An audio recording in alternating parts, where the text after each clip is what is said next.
Thank you for checking out Lakehead International's videos. You're about to watch one of our Lakehead International live webinars, a fun and informative way to learn more about Lakehead while also meeting faculty, staff, and current students. If you have any questions throughout today's video, please comment below. Otherwise, let's get started. To begin, I would like to welcome you to Lakehead and actually introduce who we are as an institution. So we're a public university located here in Canada. More specifically, we have two campuses located in Ontario. One is Orillia, Ontario, or Central Ontario, and the other is in Thunder Bay, Northwestern Ontario. So chatting a bit about who we are as an institution comes along with sharing some of our really proud rankings and recognitions and awards. So for those of you who aren't familiar with Lakehead University, we're actually a research-intensive university, and we are recognized as #1 in Canada for not-for-profit research income. We're also recognized as the #1 university in North America with under 10,000 students by Times Higher Education Global Impact Rankings. Here in Canada, across all of the universities, there's something called the Maclean's Magazine rankings. We've consistently, for years now, have been placed in Canada's top 10 universities in our category. And those are just 3 of our most proud rankings. Of course, you can learn more about them on our website by visiting lakeheadu.ca/international. Things here at Lakehead that we offer and we're quite proud of course, include our small classroom environments, our graduate employment rate, and our undergraduate scholarships. Chatting a bit about those 3, to kick things off, scholarships for our undergraduate students, we have one of Canada's most generous entrance scholarship programs, where last year alone we gave out $7.8 million to international students that were joining us for bachelor programs or continuing in bachelor programs. When you join a Lakehead program, you can look forward to small classroom sizes and that close community environment. On the Thunder Bay campus, we have a 15-to-1 student-to-professor ratio, and on our Orillia campus, we have a 13-to-1 student-to-professor ratio. And then looking ahead to the future, when you graduate and you're able to walk across the stage after earning your Lakehead degree, we have fairly strong employment rankings. 96.3% of our grads are actually employed within 2 years after graduating. That is above the Ontario University graduate average of 94.3%.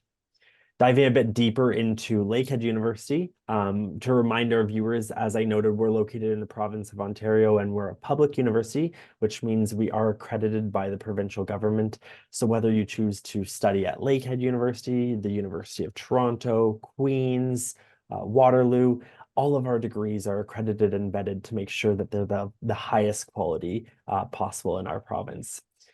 You would also be joining a strong cohort of over 8,600 students from over 80 countries here on campus. We are always looking to grow that number and diversify, so hopefully one day you can add to it and be a part of my talking points. Those students are, of course, pursuing over 85 different undergraduate and graduate programs, some of which offer the incredible experience of a cooperative education. Chatting about those programs and diving in a bit further into academics, I'm sure you're wondering, what can I study here at Lakehead? Of course, today we're going to chat about economics, but taking a step back first, our areas of study include business administration, engineering, science and environmental studies, natural resources management, education, social sciences and humanities, health and behavioral sciences, law, and graduate studies. On that note, though, I think it's time to dive into today's topic and why most likely you've joined us, and that's to meet our special guest from the Department of Economics. So I'll pass over to Dr. Petrunia to introduce himself first. Thank you, Jordan. My name is Robert Petrunia. I'm the chair of economics at Lakehead, and my main function with respect to students is to provide advising for undergraduate students. So that involves help with course selection and or looking towards degree. And now I'll turn it over to Cam Yu. Oh, hi. Thank you. My name is Cam Yu. I'm an associate professor. I'm also the graduate coordinator. So I teach both undergrad and graduate courses. It's nice to be here today. Awesome. Well, thank you again to both of you for joining us. I'm excited here from the two of you about your expertise in your own field. I facilitate the webinar itself, but I would be not much without our special guest. So thank you again for joining us. I'll kick it off with a quick overview into economics and share more about which programs we offer. So if you're a student that's joining us maybe out of high school or you've done college already, perhaps you're transferring from another university or college, you could join us in one of many undergraduate programs. We offer Bachelor of Arts programs. We have Honors Bachelor of Arts programs. We also have an Honors Bachelor of Science. Perhaps maybe you're joining this webinar out of passion for economics, but you're pursuing a different major. You could always minor in economics with us. At the graduate level, so those students that already have their bachelor's degree from perhaps a university around the world or even here in Canada, maybe even Lakehead itself, we have a Master's of Arts in Economics. All of our programs are offered on our Thunder Bay campus. Once again, giving you that broad overview of what Lakehead's economics entails. Essentially, it's the study of social science where it's dedicated to the field and study of decision-making under scarcity and the factors that influence wealth. Economics involves financial topics and broader historical and sociological, as well as cultural, ranging from microeconomics to governments, industries, and central banking, which is macroeconomics. This is a flashback for me as a business graduate here at Lakehead University. I did the economics, and it's all coming back to me as I share more details about it. But as an economics student, you'll actually be able to gain the insight into long-term effects of policy on communities by studying topics such as resource allocation, current policy debates, statistics, economic theory, incentives, economic metrics, decision making. And then, of course, you'll also gain marketable edge through the field and specialty courses focused on labor, natural resources, and industrial organization. That's a quick overview of economics here at Lakehead University. I'm going to pass over to Dr. Petrunia to share more details about our undergraduate students and that first year at a glance. So when you join us, hopefully this upcoming fall, what can you anticipate to study? Thank you again, and we promise we'll give Gordon a test at the end of this to see how much he remembers. But anyways, so we have I'll just talk about the undergraduate program here. Talk about it in general, what's consistent across the programs. There's 4 basics programs that we offer. There's some sub-programs within those. Generally, what happens is you take Economics 1100 in your first year. This is a 1 full credit equivalent course, 1 FCE course. An FCE course is 1 FCE is typically run over the year, so it's across 2 semesters typically. We talk about FCE and half credit equivalents. Half FCE, those are typically 1 semester courses, so those run either in the fall or winter. And so then once you do the principles in first year, then you move on into your second, third, and fourth years. And the second year has a lot of structure in it. You take microeconomics, macroeconomics. And then in your third and fourth year, those are generally reserved for more specialized field courses, subfield courses in economics. Such things that's listed here: public finance, environmental economics, health economics, money and banking, monetary economics, and there's others. This is not an exclusive list. We have other topic courses that are available as well. And noting that, of course, for our students that are joining us, you'll be coming into first year, perhaps this fall. Economics is ever evolving, as most topics are and fields of studies are. So you could look forward to evolving courses as you continue on your Lakehead career path, which is going to help you really carve out your own Lakehead degree, which is always exciting. I know from personal experience, and I hear it from students, the passions of our current students and what is the topic of today is also being integrated into studies on a regular basis. So you may one day have influence on courses that will come up in the future as well. Diving a bit deeper, I'll pass back to Dr. Petrunia to share more as students pick majors and whatnot. I'll just add two things on top of that, on top of me.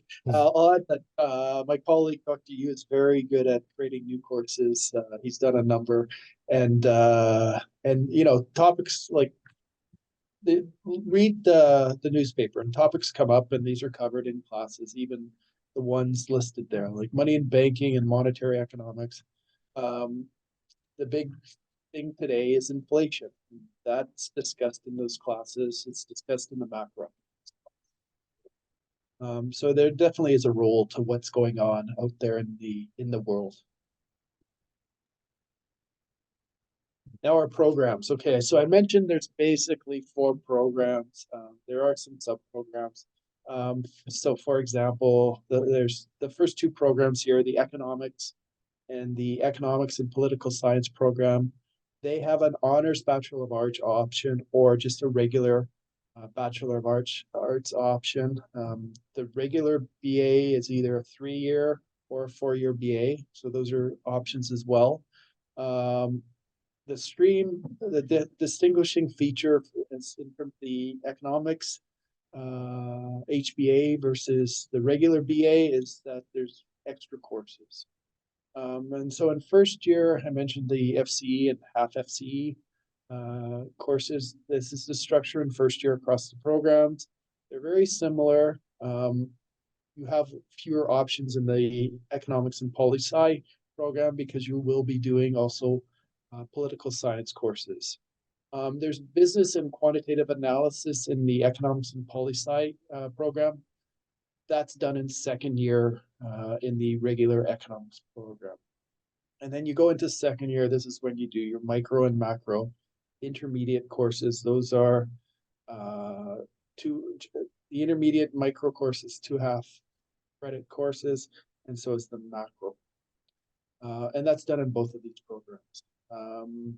What else can I say? And then for the other 2 programs, again, it's kind of what distinguishes the programs is kind of what's kind of emphasized.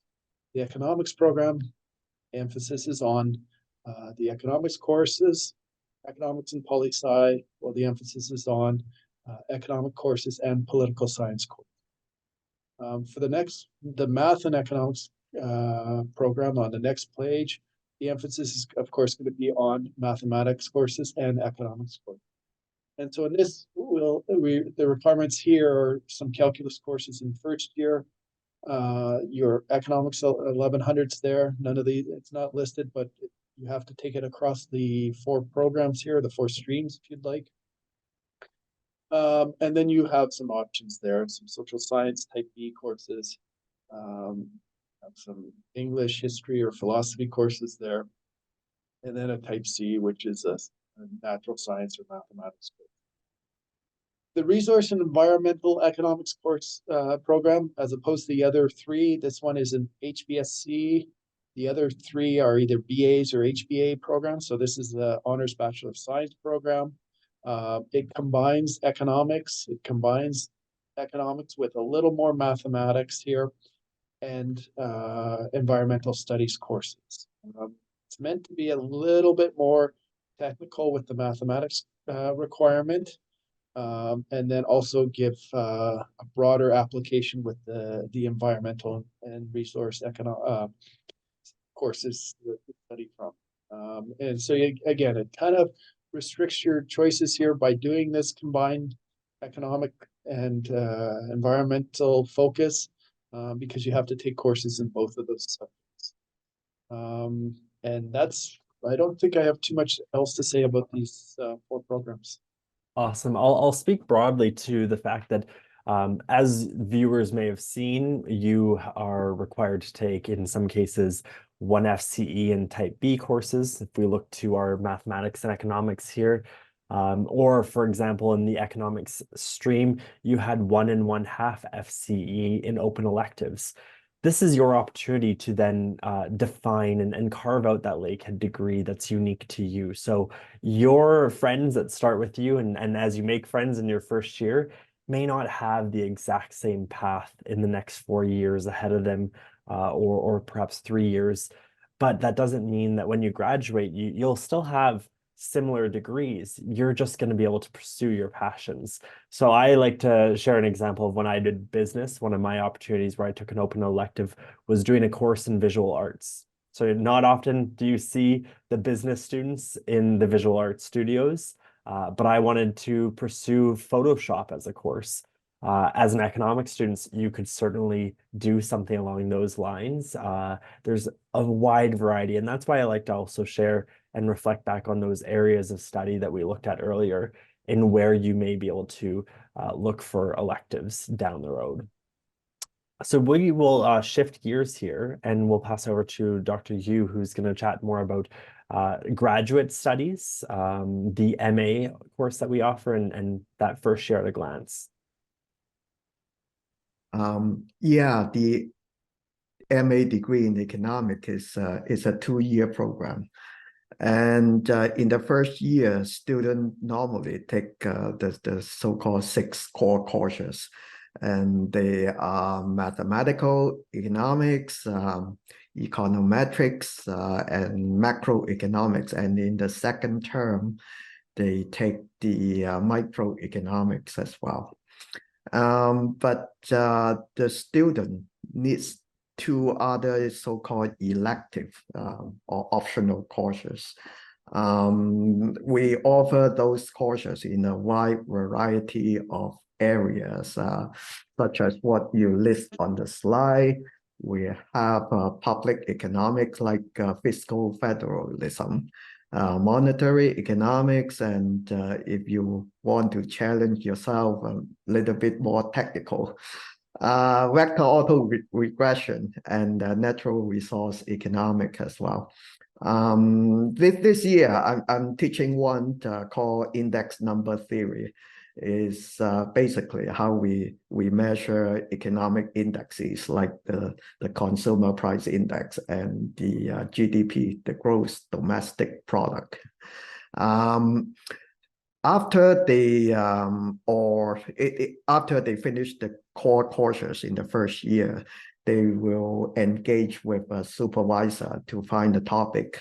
One of the degree requirement is to write a research paper, and they can engage with any of our faculty member and talk to them, then find a mutually agreed topic.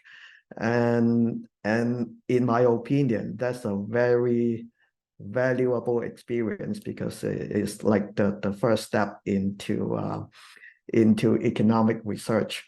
I personally published paper with a graduate student with their research paper. So it will be a wonderful experience. I'm glad that you mentioned that we offer that extended research paper in the latter term. So it gives students opportunities in their fall and winter courses to start building relationships and building connections with professors. Perhaps at that point, new topics or new research areas are revealed to them, or they develop passion for those areas, and that might influence where down the road they may wish to further their studies and do a bit deeper research. We'll have an opportunity to hear from both of our special guests about active research that they're conducting here at Lakehead. But before we do that, we'll shift gears and we'll chat about the other aspect of our Masters of Arts in Economics program, which is our cooperative education aspect. So I'll pass over to Dr. Yu to share more about what that looks like and what it entails. Yeah, our MA program also has co-op options. What the student do is to finish their first year of study, and then basically in that summer after the first year they will go and find a job, and they can work for 2 terms and then they come back and finish the rest of the degree requirement. But it's not a very kind of popular option. I have a little bit of economic argument here. I always advise the student to graduate as soon as possible and find a real job after graduate. And but some students would like to have some kind of practical experience before they graduate. and our program structure allow for that as well.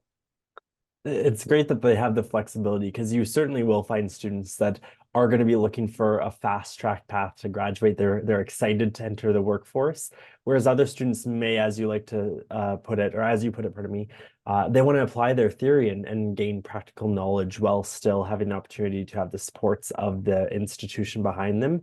They earn money, of course, on these co-op experiences, so they're paid work terms. We have a dedicated career services and co-op team, which will actually help facilitate them and have over 140 national and international partners. A small anecdote here is we actually hosted a co-op in our office here at Lakehead International from an economics master's student. And she was really successful in being able to help us do research and forecasting related to our work. So I loved having her. Co-op is a really great option for those students that see the need for it or want to seek out that applying theory into practice. However, like Dr. Yu mentioned, if you're ready to move into the career and workforce sooner than later, you can also stick with the 2-year degree. Alrighty, so I think it's time to share with the audience, and I'll open the floor to both of you. What are the advantages to studying economics at Lakehead University? Why should a future student, if they've perhaps applied to several institutions, what makes Lakehead a good option for them? Well, why don't I start? I think the one you mentioned already, the small class sizes, especially at the upper years. We start with fairly large class sizes in the first year, but then they drop fairly quickly once you get into those topic courses in the third, fourth year level. And that just naturally transitions to things like at an undergraduate level, if you're doing the honors, you have to do a research paper as well. And it naturally transitions to finding a research topic. And so making those connections with the student and the professor allows for that. I believe that also works at the graduate level. Cam can speak more about that. So that's number one. Another one is that I think we're well connected with industry and other government. And so this allows for the opportunities for students when they graduate to move on and find employment, job opportunities. We can help the students to make connections with various employers, both in town and out of town, both for the government level, both at the provincial government, federal government, and so on. And again, that works at both the undergraduate level and the graduate level. Cam, would you like to add anything? Wow, well said. Well, I would like to emphasize that for our graduate program and undergrad as well, we take teaching and learning very seriously. And we have a really good reputation for students who wants to go on to a PhD program over North America. And they find good jobs as well. And we normally have a really close working relationship with the graduate student. As I said before, I publish paper with graduate student, and that helped their career a lot actually. So yeah, we take teaching very seriously. And working with the students very seriously as well, regardless of whether we're in class or out of class, and we're a fun bunch. I'll take the opportunity. I know the two of you are humble and not saying this, but our core faculty members are leaders in their field and active researchers on an international scale. So that's always important to note, to recognize that being a smaller institution, we have a significant impact in several fields of study, and economics is certainly one of them. I'll also even note, going back to Dr. Petrunia and something I talked about, the small class sizes, we laugh and I chuckle to myself because we look at first year and we go, first year does have some large classes. on a Lakehead lens, though a large class, 50, 60, maybe 100 students. But in comparison to our fellow institutions here in Canada, a large class for them is several hundred students.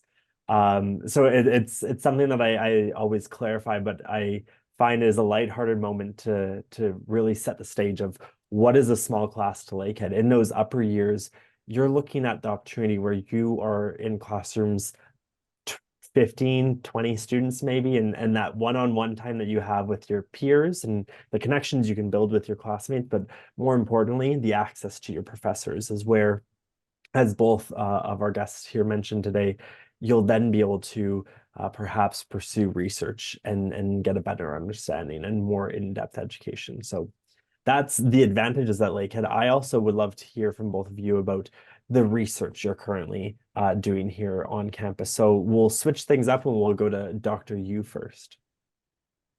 Yeah, my research area, as I said, is in index number theory. Before I came to Lakehead, I work at Statistics Canada. I work at the Consumer Prices Division. And there we do research on how to measure the price index and quantity index and things like that.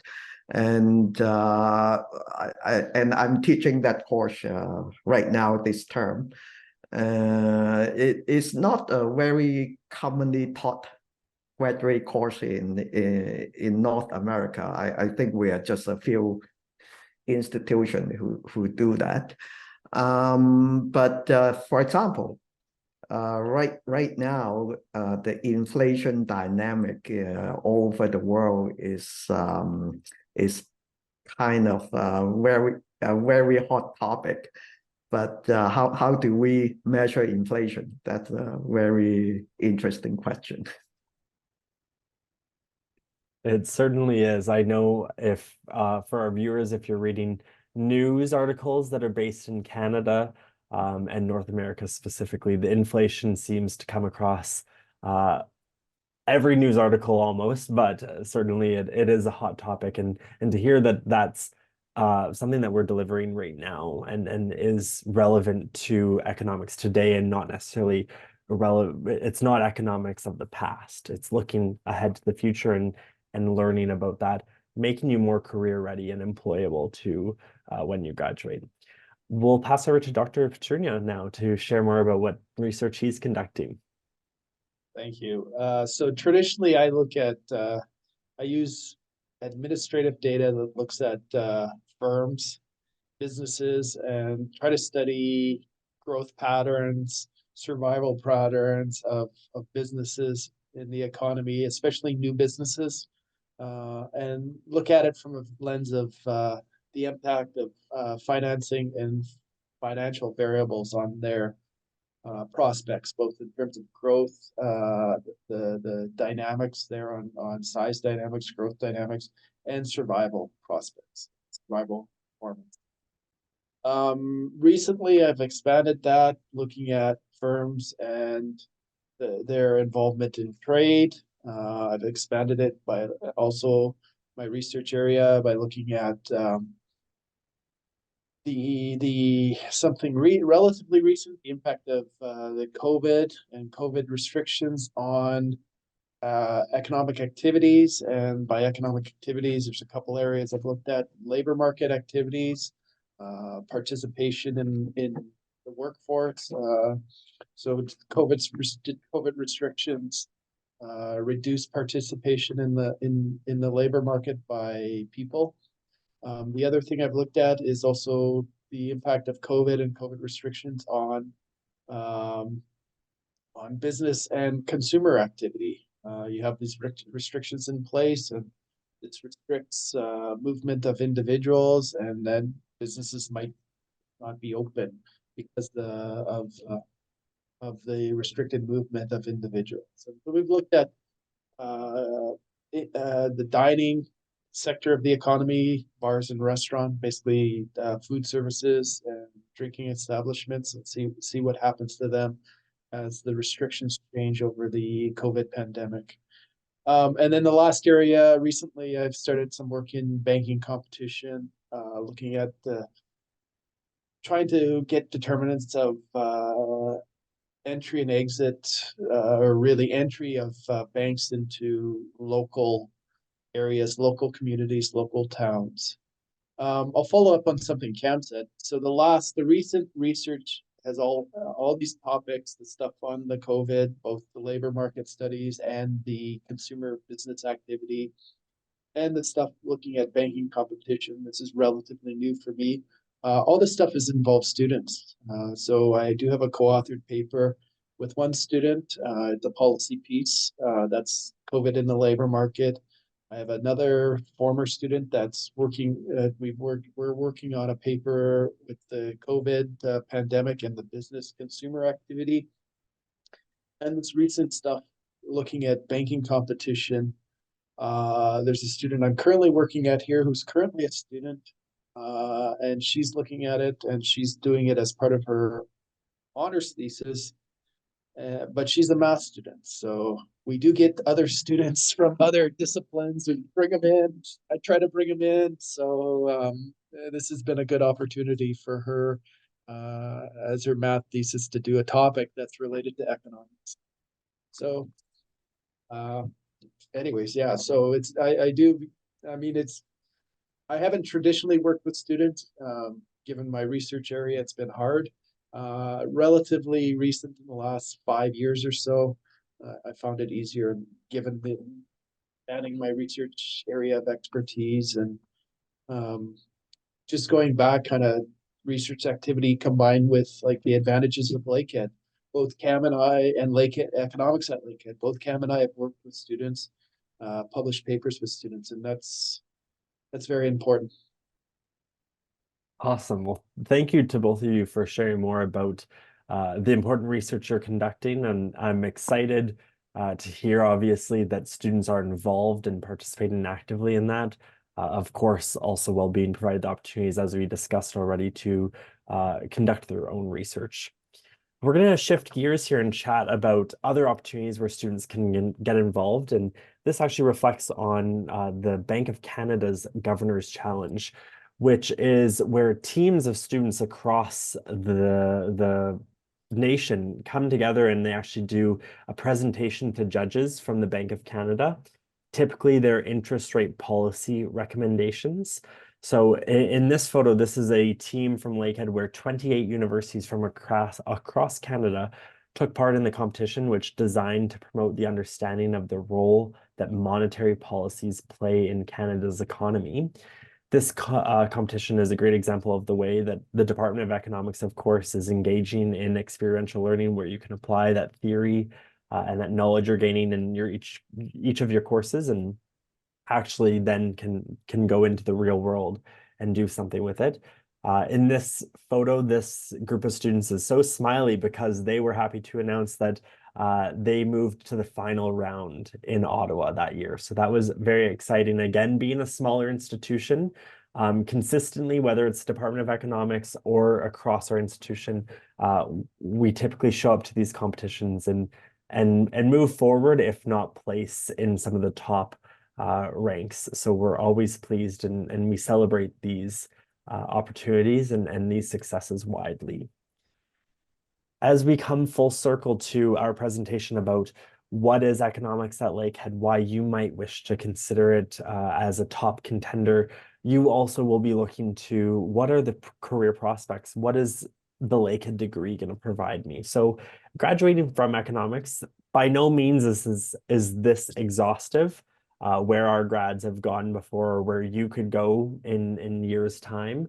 But it gives you a better idea of the variety of careers that you can pursue with this degree. With that being said, also thinking back to some of those electives that you're going to have the flexibility to pursue and those passions that you may wish to undertake, that's where you can also start to craft your Lakehead degree and know where you're going to take that. So for me, as a business student, taking my Photoshop course has now naturally blended into my career in digital marketing. For a student in economics, you may wish to take elective courses that are going to help you focus on international trade, perhaps. Just giving you a better idea of how you can make the most of your Lakehead degree. And on the note of careers and graduating, I would be remiss not to mention one of our outstanding alumni. This is Luan. He's an economics graduate. So when we sat down with Luan and chatted about his Lakehead experience, he shared that the distance between professors and students at Lakehead is really short, allowing students that easy access that everyone hopes and dreams that they'll have with their university professors. He also shared that being able to connect easily with those professors turned it into a benefit in terms of gaining a career. And so he shared that instead of being hesitant to approach someone or others, he stood out as the person who was not afraid to engage his senior colleagues and benefit in their wealth of knowledge. I know in the context of the quote, he's actually speaking to when he started his career. He wasn't hesitant as a new employee to go to perhaps his leadership team or his senior colleagues and seek out their advice and expertise to aid him in his own projects, which then, of course, as you can imagine, will make an impactful statement to your colleagues and perhaps and hopefully your boss. So that's just one of our outstanding alumni. If you would like to hear more about alumni here at Lakehead University, you can always head over to our website, lakeheadu.ca/international. On that note, though, I think it's time to thank our guests for joining us today, wrap things up on the formal presentation on economics, and dive into our live question and answer period. I hope you enjoyed the video. If you have any questions, I want to encourage you to comment below or connect with us on social media. We can be found at Lakehead International on Facebook, Instagram, and YouTube. Thanks for watching once again, and hopefully we'll see you at the next live webinar. Bye for now.